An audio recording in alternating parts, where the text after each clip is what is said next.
Something really, really cool happened this week that I honestly never thought would happen. And it's that I got to speak at a panel at South by Southwest. And it's just one of those special things about working for Vendoroo. It's hard to describe, like when we're in the property management space, kind of like along with everybody else, just how different the stuff that we're doing and how while the rest of the world is getting these like really ordinary outcomes in AI, we're really delivering these like extraordinary results, and it leads to these like really cool opportunities. And I'm really, really grateful. And I really just kind of want to share with you what I got to do. So I'm making this podcast, which is a behind the scenes into this panel that I got to speak at South by Southwest. I hope you enjoyed this.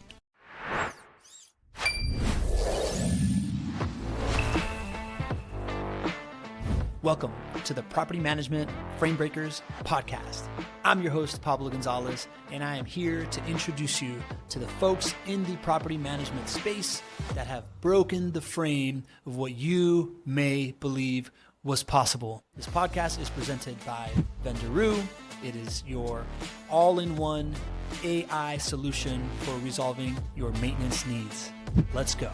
So if you're not familiar with South by Southwest, it is this big, very culturally relevant festival of technology, music, and media that happens in Austin every year. It kind of just like takes over the city of Austin. It's massive. Being a Miami guy, the only thing I can compare it to is Art Basel, where it's just like a normally busy city just becomes completely overwhelmed by all these visitors and all this cultural relevance, and every kind of like corner is activated and every brand is there, and it's just this like very vibrant, gigantic networking event for people in this part of the world, right? So one of our clients at Vendoroo, Lucas Chaya, he used to lead the Dell startups kind of like initiative and lives in Austin, has a property management company, and very active in the scene of the South by Southwest and these activations. So as part of one, he invited me to speak on a panel about business use cases of AI.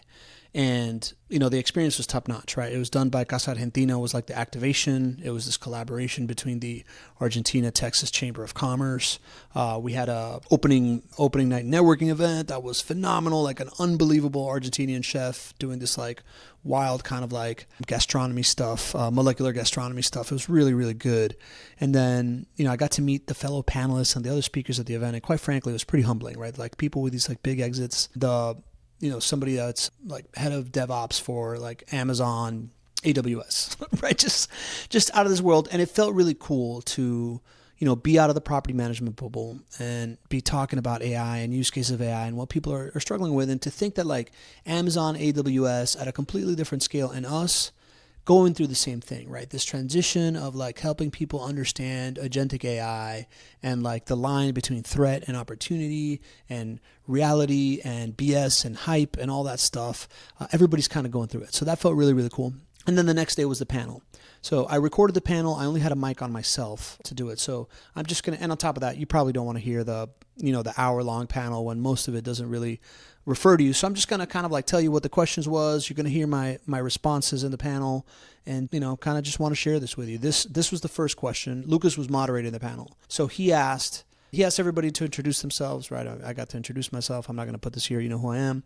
But the first question he asked to me was to explain this like context shift of like what agentic is doing around owning outcomes and how to understand this idea of like, what does it mean to own an outcome by an agent? And this was my response. I'm like having a pinch myself moment. I'm at like a panel at South by Southwest. Like I don't come from the technology world, right? Like, but what I'm seeing in the world is we're reading all these reports about AI being disappointing in corporate America. And we're living a very different reality at Vendoroo. And to me, this idea of an AI agent owning an outcome, what I find different is that unless you give an AI agent like a true employee KPI, then we will start to see this transformation that everybody is predicting. And for us, what does that mean, right? Like, the process of maintenance coordination and property management, when a resident has an issue, they submit a work order, right? So it's all about work order resolution.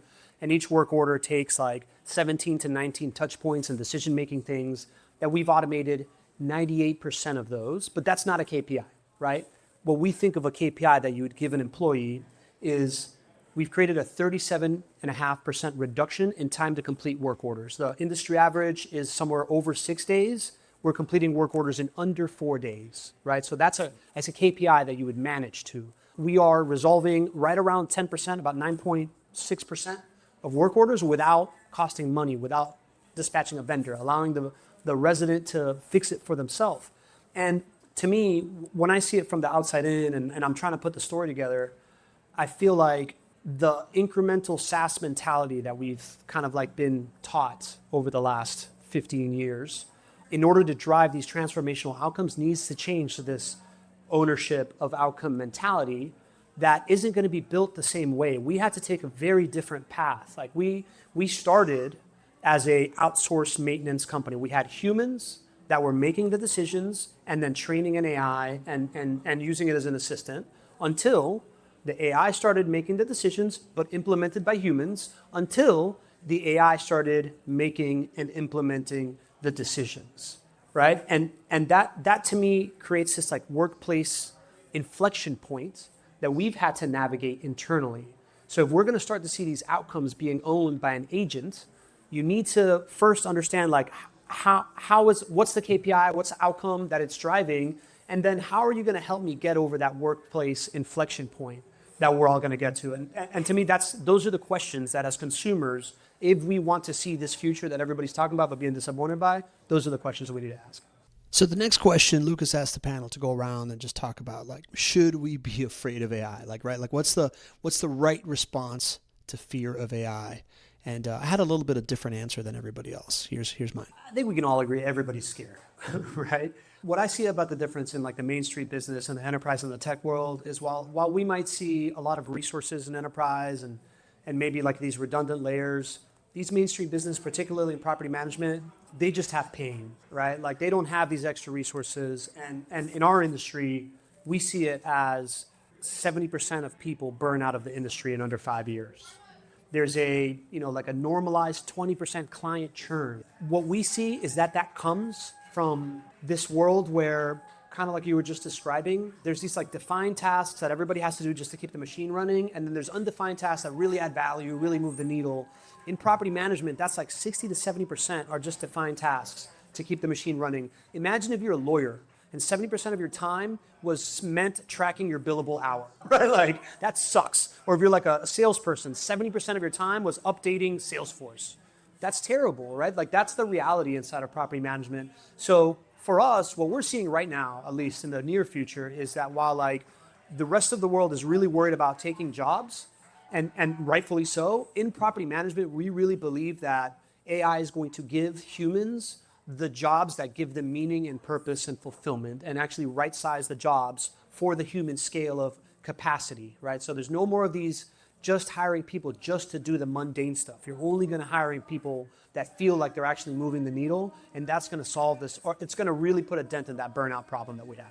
And the final question, kind of like a curveball, I wasn't expecting this one, but it was about what's the main overpromise that you're hearing from people in AI, right? Like what should you be wary of? And he asked this, everybody kind of paused. The lady Liz to my right, she answered first and I was like, oh, okay, cool. Like I'm on board here. So I was able to put together a pretty good answer, I think. You check it out. The overpromise is this idea that AI is going to show up on day one and fix your problems. Yes. Right? And that's a tool mentality. Like we've been trained to think that like technology is a tool, and when it arrives, it's the best it's going to be, unless you can get some like work tickets in there, or and I might be able to get really good at the tool. But when you think about AI more like a teammate, you hire people with potential, right? Like you hire people at different levels of like the entry level. Like you can make your own agent and know that you can turn it into your best employee, or you can hire a professionally made agent that already shows up day one. You got it it's like hiring someone from a recruiter, right? They show up, they know how to do a little bit of the job. They'll stop when, they're not sure if they're doing it the way you want it done, and they'll bring you some suggestions, right? So it's like this idea of having like a real teammate mentality to implementing these agents, meaning day one is the worst it's going to be, not the best it's going to be. And it's on me to like surround it with the tools for success, which is context, which is asking it questions, learning how to work with it, and then propelling it, but it just has a better future, right? So this idea of like showing up day one to fix all your problems to me is the biggest overpromise. And that's it.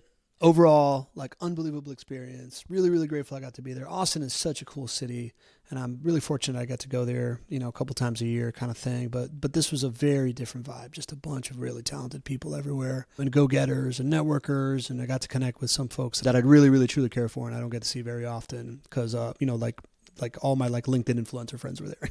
But yeah, highly recommend checking out South by Southwest if you're into kind of like the future of technology and media and just like unbelievable food activations everywhere. I swear I didn't pay for like a meal for like 48 hours because you're just like going from like thing to thing and there's always food.